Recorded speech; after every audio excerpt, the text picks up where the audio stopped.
جو ابھی اختلاف میں بیٹھا ہے آپ اس کو اگر آپ نے بند کرنا ہے تو آپ نے جھوٹے مقدمات آپ کیسے بنائیں گے؟ اور اگر آپ نے یہ فیصلہ کیا ہے کہ جس آدمی کو سزا بھی سنا دی گئی ہے یا جس نے کوئی جرم کیا ہے، اگر آپ نے فیصلہ کیا ہے کہ ہم نے ابھی اس کو وزیر اعظم بنانا ہے یا وزیر اعلیٰ بنانا ہے، تو اس کے مقدمات آپ کیسے ختم کریں گے؟ تو اس کی وجہ سے ہماری کرمنل جسٹس میں بھی کوئی چینج نہیں آتا۔ قانون نافذ جو ہے وہ حکومت کے ادارے کرتے ہیں، تو ان پہ چیک اینڈ بیلنس کرنے کے لیے یہ ضروری ہے کہ کوئی ایک انڈیپینڈنٹ فورم ہو جو ان کے اقدام پر نظر ثانی کر سکے۔ 26ویں ترمیم 27ویں ترمیم کا جو ریشنل تو جو ہمیشہ دیا جاتا ہے کسی بھی ترمیم کا، وہ یہی ہوتا ہے کہ اس سے عوام کا بھلا ہوگا، اس سے بہتری آئے گی۔ اس کے لیے اس کو اینالائز کرنے کے لیے ضروری ہے کہ ہم سمجھیں کہ جوڈیشری کا مقصد کیا ہے۔ جوڈیشری کے 3 فنکشنز ہیں پاکستان میں۔ پہلا فنکشن تو ہے کہ جو عام شہریوں کے جو آپس میں جو مسئلے مسائل ہوتے ہیں، جو سول جسٹس سسٹم ہوتا ہے کہ آپس میں وہ مسئلے مسائل وہ طے کیے جائیں، خواہ وہ ملکیت کے ہوں، وراثت کے ہوں، کسی معاہدے کی پاسداری کے مسئلے ہوں، ان چیزوں کو فنکشن جوڈیشری کا ہونا چاہیے کہ ان کو ایک سوئفٹلی اور ایک سرٹن طریقے میں، کہ یہ نہ ہو کہ آج آپ نے کہا کہ ملکیت کا قانون یہ ہے، کسی دوسرے کیس میں آپ نے کہہ دیا نہیں کچھ اور ہے، آج آپ نے کہا یہی اسی قسم کا معاہدہ ہے، اس کو ایسے عمل، اس پہ ایسے عمل ہونا چاہیے، کل آپ نے وہ چینج کر دیا۔ اور یہ بھی نہیں ہونا چاہیے کہ آپ کا معاہدہ 3 سال کا ہے مگر عدالت جو فیصلہ سناتی ہے وہ 20 سال بعد سناتی ہے، جس طرح ہمارے ہاں یہ ہو رہا ہے۔ یہ کہا گیا تھا کہ 26ویں 27ویں ترمیم کے بعد جب ہم یہ جو پبلک انٹرسٹ کے اور کانسٹیٹیوشنل میٹرز ہیں یہ ہم الگ کر دیں گے تو باقی سسٹم بہتر ہو جائے گا۔ 1.5 سال ہونے کو آیا ہے، آپ کے سامنے ہی ہے کہ کوئی بہتری کسی قسم کی نہیں آئی، اور اس کی بنیادی وجہ یہ ہے کہ اس چیز میں حکمران جو ہمارے حکمران ہیں، چاہے وہ سویلین حکمران ہوں یا ہمارے فوجی حکمران ہوں، بلکہ ججز کا بھی اس معاملے میں کوئی انٹرسٹ، کوئی دلچسپی ہے ہی نہیں۔ ہمارا سول پروسیجر کوڈ جو ہے 1908 کا ہے، ہمارا جو باقی جو دیوانی مقدمات میں جو فنڈامنٹل جو لا ہے، اسپیسیفک ریلیف ایکٹ، وہ 1872 کا ہے۔ باقی ساری دنیا میں ریفارمز ہوئے ہیں، اصلاحات ہوئے ہیں، انڈیا میں ہوئے ہیں، سنگاپور کی لوگ بڑی مثال دیتے ہیں کہ وہاں بھی انہوں نے بھی انگریزوں سے ایسا ہی سسٹم انہیرٹ کیا تھا۔ 1992 میں انہوں نے 10 سالہ ایک پروگرام بنایا کہ ہم نے سول جسٹس کو امپروو کرنا ہے، ہم نے فیصلے 4-6 مہینے میں لوگوں کو دینے ہیں، ہم نے اپنی جو یہ ویریبلٹی ہے ججز کی ان کو کسی مانیٹرنگ سسٹم میں ڈالنا ہے، تو اس پہ اصلاحات ہوئے۔ ہمارے ہاں میں تو ایون ججز میں اور وکلا میں بھی کم ہوتا ہے، ججز میں میرے 25 سالہ تجربے میں نے صرف ایک جج دیکھا ہے جو ایکچولی باقاعدہ اس ایشو پہ انٹرسٹڈ تھا اور کچھ آئیڈیاز بھی لے کے آیا کہ اس میں ہم اپنے ججز کی مانیٹرنگ امپروو ایسے کر سکتے ہیں، ہم اپنے سول پروسیجر کو ہم ایسے اس میں اصلاحات لا سکتے ہیں۔ وہ تھے سید منصور علی شاہ صاحب۔ ان کو ہم نے کہا کہ بھائی ہمیں ان چیزوں سے دلچسپی نہیں ہے، ہمیں دلچسپی صرف یہ ہے کہ ریزرو سیٹس جو ہیں وہ پیپلز پارٹی اور پی ایم ایل این کو ملنی چاہیے۔ اس وجہ سے آپ نے اس جج کو ایفیکٹولی باہر ہی نکال دیا،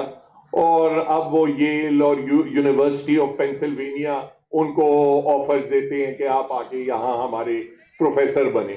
تو یہ ہماری طرف سے جو فورسائٹ ہے۔ پھر ہم بات کرتے ہیں یا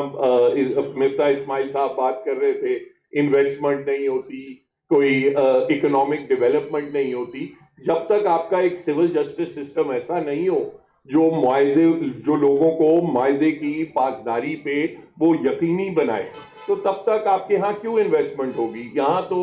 کاروبار وہی لگاتا ہے جو کہتا ہے کہ میری کسی جرنیل سے یا میری کسی وزیر سے دوستی ہے، کامیابی وہیں ہوتی ہے، کیونکہ actual civil justice rules enforcement جو ہے وہ ہمارے ہاں ہے ہی نہیں، اور اس پہ کوئی کام بھی نہیں ہو رہا، کوئی دلچسپی نہیں ہے۔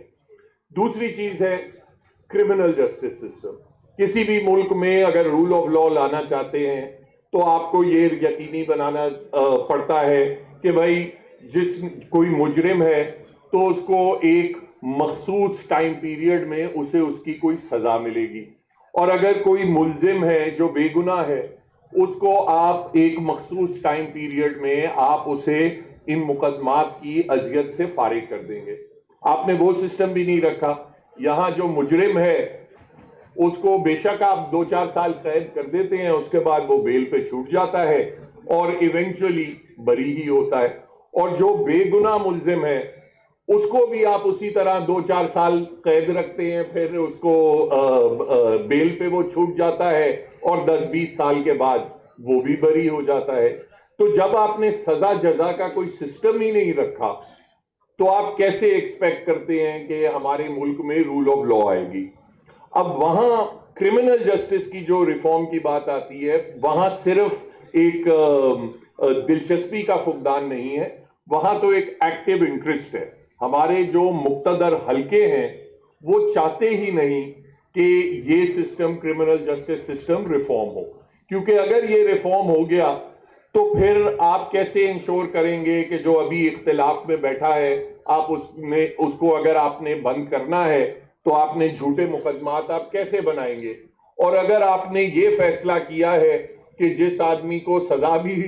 سنا دی گئی ہے یا جس نے کوئی جرم کیا ہے، اگر آپ نے فیصلہ کیا ہے کہ ہم نے ابھی اس کو وزیر اعظم بنانا ہے یا وزیر اعلیٰ بنانا ہے، تو اس کے مقدمات آپ کیسے ختم کریں گے؟ تو اس کی وجہ سے ہماری کرمنل جسٹس میں بھی کوئی چینج نہیں آتا۔ تیسرا فنکشن جو جوڈیشری کا جو آخری فنکشن ہے، جس پہ بہت توجہ بھی دی جاتی ہے، ڈیبیٹ بھی کی جاتی ہے، آئینی ترامیم ہر 6 مہینے بعد بھی آ جاتی ہیں، وہ یہ ہے جسے ہم جوڈیشل ریویو کہتے ہیں۔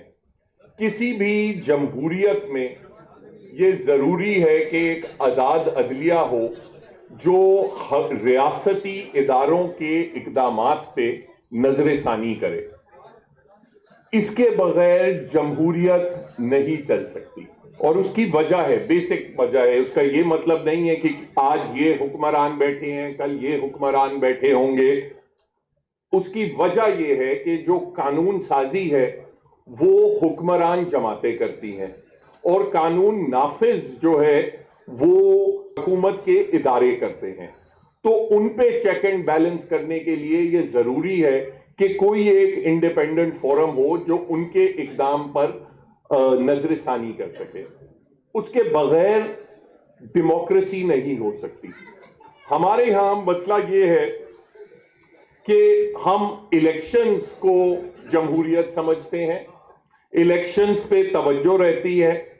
اور یہ جو نظر ثانی کی بات ہوتی ہے اس کو ہم کہتے ہیں کہ یہ تو اداروں میں تناؤ ہو جائے گا، عدالتوں کو حکومتی فیصلوں سے انٹرفیئر نہیں کرنا چاہیے۔ بات یہ ہے کہ جب تک وہ تناؤ نہیں ہو تب تک آپ شہریوں کے جو بنیادی حقوق ہیں آپ ان کی دفاع نہیں کر سکتے۔ وہ جو تناؤ کی کیفیت ہے وہی جمہوریت کا ایک اہم ستون ہے۔ ہم چاہتے ہیں کہ وہ تناؤ ختم ہو جائے اور ایک آدمی حکم کرے اور ساری کے سارے ادارے جو ہیں وہ اس پہ امپلیمنٹ کریں۔ تو وہ اس چیز کو ڈکٹیٹرشپ کہتے ہیں، اس چیز کو جمہوریت نہیں کہتے۔ اب 26ویں اور 27ویں جو ترامیم ہیں ان کا مقصد صرف اور صرف یہ تھا کہ اس ادارے کو، عدالتی نظام کو آپ بالکل جس طرح بیوروکریسی ہے وہ یس سر نو سر کرتی ہے، اسی طرح آپ ججز اس طریقے سے بھرتی کریں جو یس سر نو سر کریں۔ اس کی وجہ سے کمپلیٹلی جو پبلک کانفیڈنس ہے جوڈیشری میں وہ ختم ہو چکا ہے۔ اور اس کی جو ایک بڑی سمپل مثال ہے، جب 26ویں ترمیم آئی تھی تو اس وقت میں بھی ایک دو پٹیشنز میں اس میں وکیل تھا، تو کوئی 54 پٹیشنز سپریم کورٹ میں فائل ہوئی تھی جو سنی جا رہی تھی، بڑی تاخیر سے مگر سنی جا رہی تھی۔ جب 27ویں ترمیم آئی تو وفاقی آئینی عدالت میں اس وقت تک غالباً صرف 2 پٹیشن فائل کیے ہیں، اور وہ بھی کسی سیاسی جماعت نے نہیں، کسی بار ایسوسی ایشن نے نہیں، 2 انڈیویجول وکیلوں نے اپنی اپنی پٹیشن فائل کی ہیں۔ وہ یہ آپ کو بتاتی ہے کہ کسی میں کوئی کانفیڈنس ہی نہیں ہے کہ عدالتوں سے ہمیں ریاستی جو انٹرسٹ کے خلاف کوئی فیصلہ ہوگا، کوئی امید ختم کر دی ہے۔ اب اگر آپ مارکسسٹ ہسٹری پڑھیں تو آپ کو شاید تعجب ہوگا یہ جان کے کہ مارکسسٹ جو تھے وہ سخت مخالف تھے آزاد عدلیہ اور عدالتی نظر ثانی کے سسٹم کے۔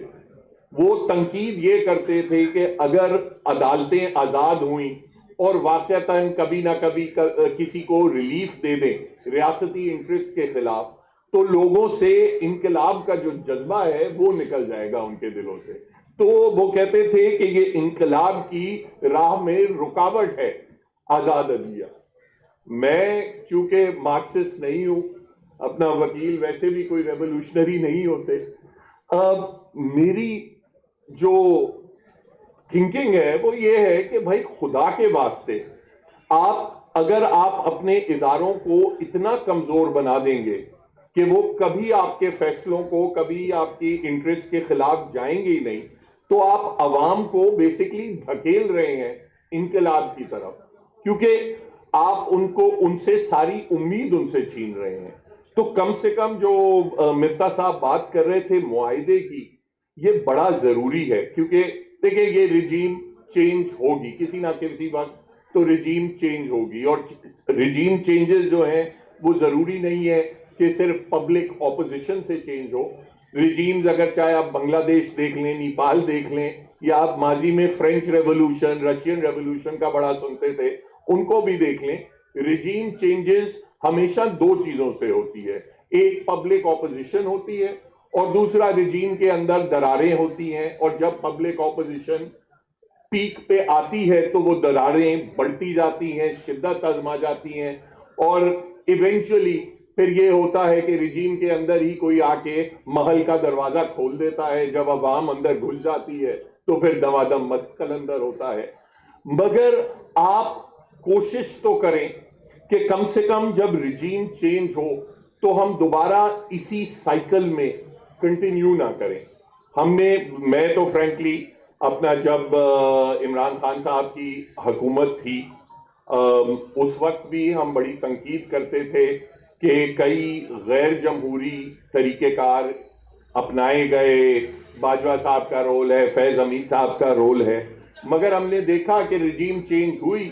تو وہی سائیکل، اسی سائیکل کا تسلسل، بلکہ تسلسل بھی نہیں، جو اوپریشن تھی وہ مزید شدت اختیار کر گئی۔ اگر ہم نے اس سائیکل سے نکلنا ہے تو میں اگین مفتاح صاحب کی بات کی تائید کروں گا کہ ہمیں بیٹھ کے ان تمام چیزوں پہ اپوزیشن پارٹیز کو ایک کنسنسس بنانا پڑے گا، چاہے وہ عدلیہ کے حوالے سے ہو، چاہے وہ الیکشنز کے طریقہ کار سے ہو، چاہے وہ معیشت کے حوالے سے ہو، ایک معاہدہ بنانا پڑے گا، اور اس کو ہمیں اس کنسنسس کو اگر ہم ساری سیاسی جماعتیں اور بار ایسوسی ایشن، سول سوسائٹی اس پہ کنسنسس بنائے تو پھر ہی ہم اس سائیکل سے نکل کے ہم کسی ترقی کی طرف جا سکتے ہیں۔ شکریہ۔